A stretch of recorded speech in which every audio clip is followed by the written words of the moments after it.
Okay, we're going to talk about predictions and conditions of predictions. Okay, so you guys remember the beers versus blood alcohol content that we ended with yesterday? Yeah. And this was our regression line, and the prediction for 5 beers was 0.077. Okay, but what does that actually mean? That's the prediction for the average. Right. The average person will have 0.077 for blood alcohol content after 5 beers.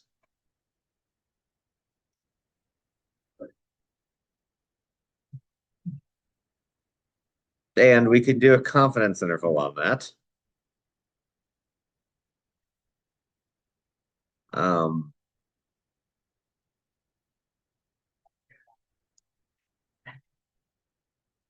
did I have the data in the calculator still? Which one? No, we don't have the data in the calculator. We didn't put this one in the calculator. Let's put this in the calculator. Let's review how to do a confidence interval.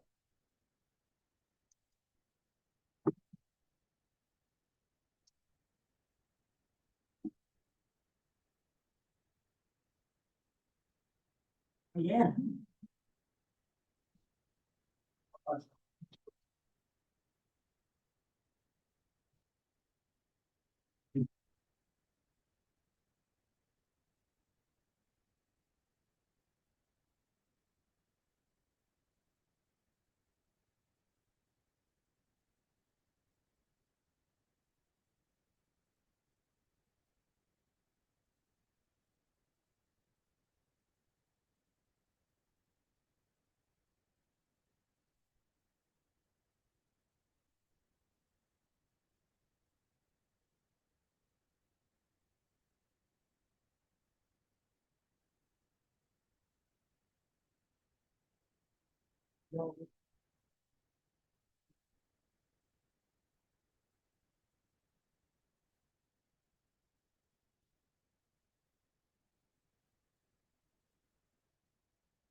Oh.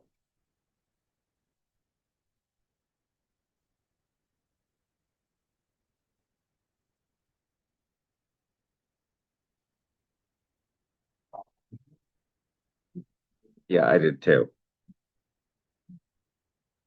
Congratulations.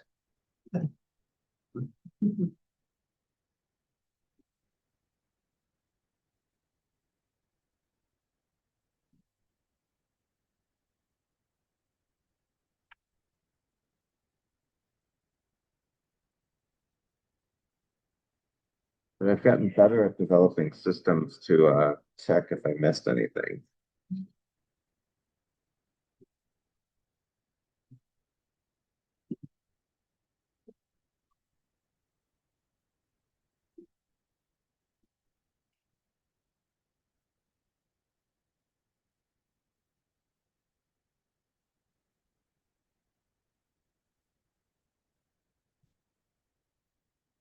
Yes. Yep. Well,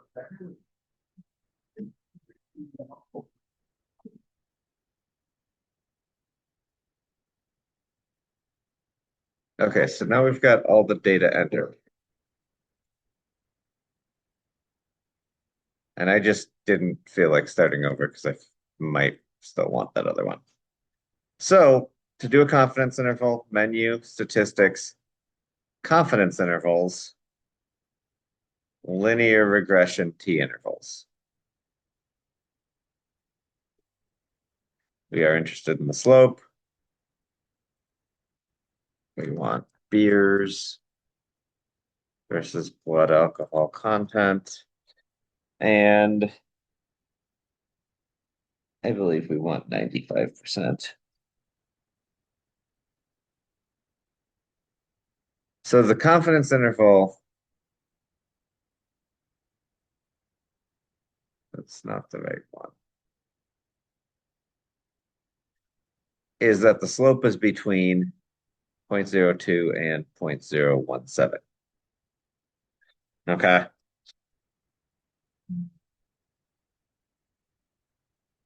So back to predicting. To estimate an individual response, we want to use a prediction interval. Negative. You got a negative for the lower bound? Okay. I'll pause them.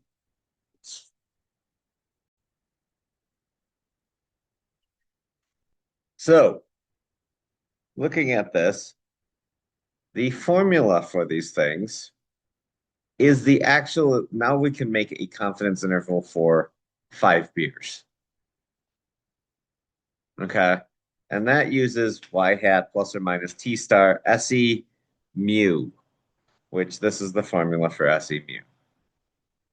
Good news for you, you will not have to use this formula by hand. The prediction interval basically is the same thing, but it's using SEY, which has this extra 1 in it.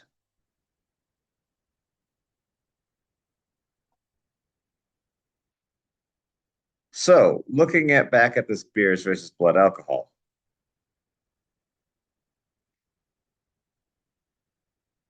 So, this is our predicted.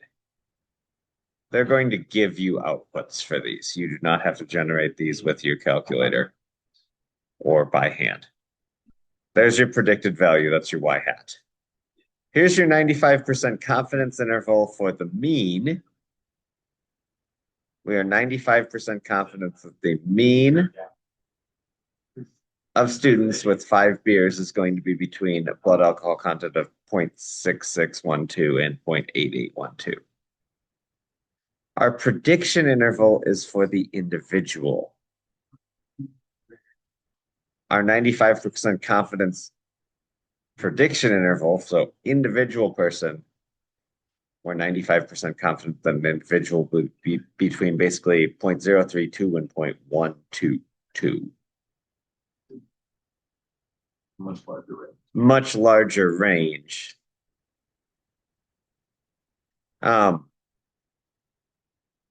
We are predicting a single response with the prediction interval. So if we're talking about one person, we better use the prediction interval. So if you want to know how many beers you could have and still drive, you would need to use a prediction interval. Does that make sense? Probably the best answer is 0. Well, let's just say that they're going, the legal limit may not be safe.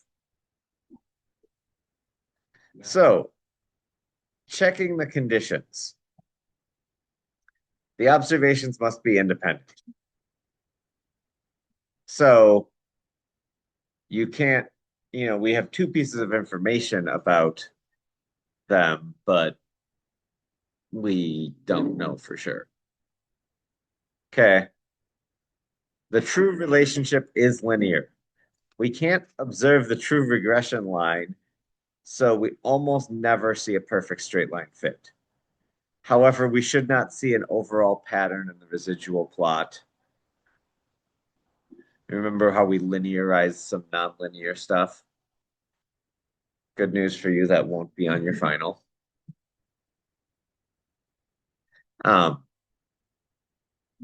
So you could do that. You could take a nonlinear, make it linear, and then do this. Okay, but you cannot do this if it is not linear.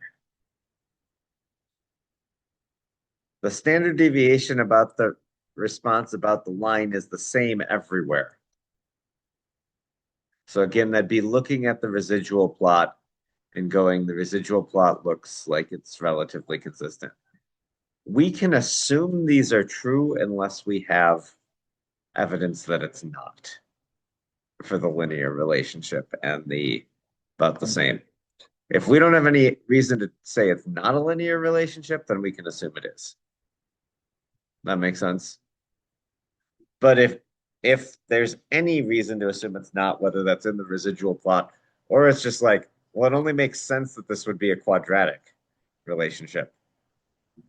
Or this seems like it should be exponential. Linear doesn't fit that bad, but it seems more like it should be exponential. That'd be reason for it not to be. And the responses vary normally about the true regression line. We can't observe the true regression line. We can observe the least squares and the residuals, which show variation of response about a fitted line. The residuals estimate the deviations, so you can make a histogram or a stem plot of the residuals to see if they are normally distributed. So here's the residuals of our blood alcohol content. We had 16 students. Here is our stem plot for the residuals. That's normal enough. Is there, because it's a T and there's 16, is this extremely non-normal? No, we've got this one that's 29 to 41 is probably not an outlier. If it were 49, we could say there's probably an outlier, but this is probably not an outlier. It just looks like a gap. Like 11 to 29 is actually a bigger gap than 29 to 41. So this probably is normal enough. The residuals look like this. Student 3 is a mild outlier. I'm guessing that's this one. We saw in 14.6 that omitting this observation has little effect. So it also has little effect on the inference. So the chain. So you would look at things and go, oh, this one might be a bit of an outlier. And you could try it without. If it's better without, then you got to justify it. Okay. If it's not better without, then you just leave it in. I don't have a great justification for why I shouldn't include that student,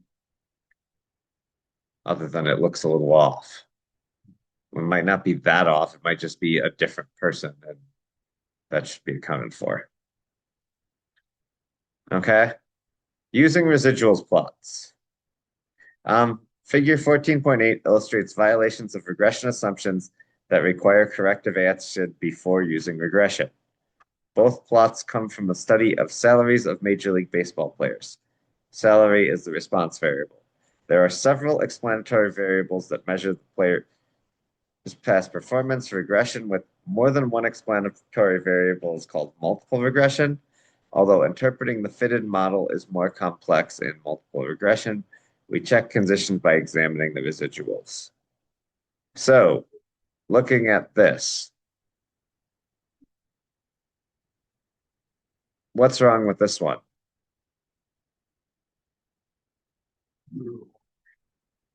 They're getting more and more spread, right? You don't have to do multiple regression, but you can. What's wrong with this one?